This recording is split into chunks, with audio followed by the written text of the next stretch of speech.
Guys, may kasama tayo mag-rides. Kapatid ko, susunod daw. Kaya inaantay ko dito.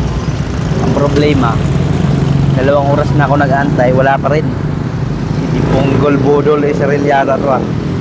Pag ito hindi sumulpot, pinaantay-antay ako.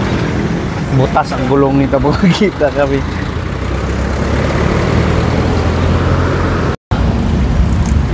Tamang antay, sa kasamang ang tagal.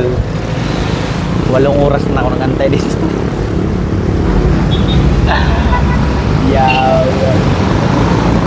Sabi nyo na malapit na daw siya eh. Saan kayo malapit na yun? 2 oras na ako nag-antay dito. Baka nasa ano pa yun, Cebu.